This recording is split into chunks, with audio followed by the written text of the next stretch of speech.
एकनाथ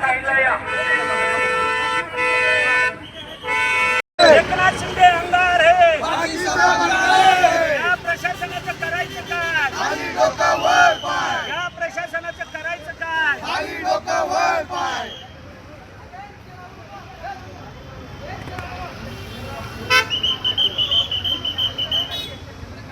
छत्रपती शिवाजी महाराज की जय.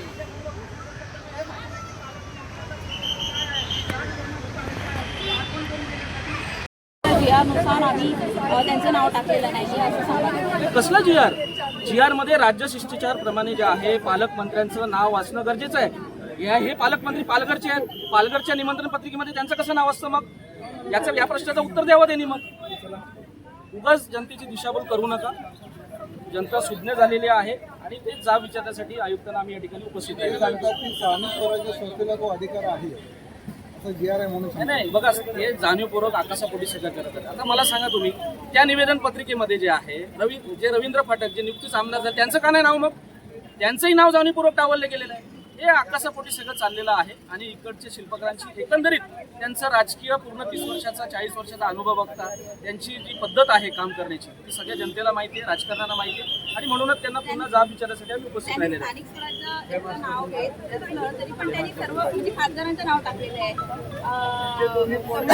नाव टाकलेली आहेत, अगदी खासदारांचं सुद्धा नाव टाकलेलं आहे. म्हणूनच तुम्हाला म्हणतो आम्ही की जर तुम्ही स्थानिक स्वराज्य संस्थेच्या अधिकाऱ्यांच्या GRच्या बाबतीत जर बोलत असाल तर मग त्या ठिकाणी आदरणीय एकनाथ शिंदे साहेब हे देखील आमदार आहेत कोपरी पाचपकडीतून, त्यानंतर ते मंत्री आहेत आणि आपल्या राज्याचे माजी मुख्यमंत्री आणि उपमुख्यमंत्री आहेत आताचे.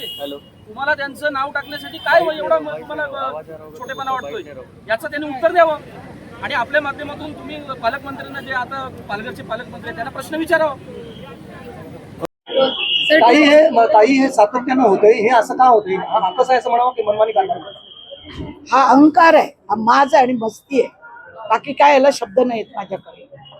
प्रत्येक वेळी प्रत्येकाला डावलायचं. ते पालकमंत्री आहेत, नाव टाकायचं. ते तर काय येत नाहीत ना, तुम्हीच करता ना प्रत्येक उद्घाटन. मी कधी ऑब्जेक्शन घेतलंय का? पण ऐरोली सोडून बेलापूरमध्ये निधी देणं हा कितपत योग्य आहे? ठीक आहे, मग ऐरोलीतले लोक माझ्याकडे काय येतात? साधं रॅशन कार्ड द्यायला लोक भेटत नाही त्यांची. साधा आधार कार्ड. कोण विरुंगला केंद्र मागतो, कोण व्यायामशाळा मागतो, कोण हॉस्पिटलच्या छोट्या इमारती. अरे केलेला बंद पडल्यात तिथं. कितीतरी इमारतींचं यांनी उद्घाटन केलेल्या इमारती तुम्हाला दाखवीन, बंद आहेत अक्षरशः. त्या ह्याला आग का लागली? नाट्यगृहाला कोणी लावली ती आग? काढायला शोधून तुम्ही. पण तुम्ही काय करता मीडियावाले? तुम्हाला नाही जाता येत का साईट वरती? प्रत्येक वेळी का मतदात्यांनीच बोललं पाहिजे का? आता मी पक्षाला सांगितलेलं, आता मी थांबणार नाही. आणि माझ्यावर कोणी अन्याय अत्याचार केला तर त्याची मी गय करणार नाही. आता नक्की प्रकार आहे. आमदार निधी लावली, त्या कार्डावरती पहिलं नाव होतं शिंदे साहेबांचं, ते गायब झालं. दुसरं आलं की त्या 2 डायलिसिस मशीन मी सियासर फंडातून आणलेल्या वर्षभर पडून होत्या दुडकात. 10 वेळा फोन केलं, लावलं नाही. ते माताचं दूध ते सुद्धा वर्ष झालं मी त्याच्या मागे लागलंय. तर मी केलेला कार्यक्रम आहे ना, तुम्ही कसं काय क्रेडिट घेऊ शकता? बरं घ्या, चला ते मी तुम्हाला देते. पण कमीत कमी तुम्ही आमदार निधी इथे लावता. आणि त्यावेळी मला काय बोलत होते जेटून, मी इथला आमदार आहे, मला विचारल्याशिवाय काय करायचं नाही. तुम्ही किती आम्हाला विचारता? तुम्ही किती आम्हाला विश्वासात घेता? प्रश्न हा आहे. महापालिका आली, महापौर आले, आम्ही मान्य केलं ना? आम्ही कधी बोलतो का? काय चाललंय महानगरपालिकेत? कुंपणच शेतकाचे द्या तिथे लक्ष जरा. एवढं राजकारण नावाचं विवाचं करण्यापेक्षा. उद्घाटन काय उद्घाटन आहेत का?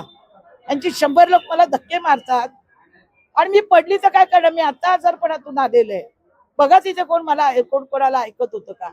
सगळे धक्काबुक्की पार पाय मुद्दाम धक्काबुक्की करा म्हणजे पळून जाईल. मी काय पळणारतली नाहीये. मी सलग 3दा निवडून आलेले. मी आज पडली, उद्या आली, उद्या पडली, परवा आली, असं नाहीये. लोक खूप प्रेम करतात, त्या प्रेमावर मी आहे आणि मी काम करत राहणार आहे.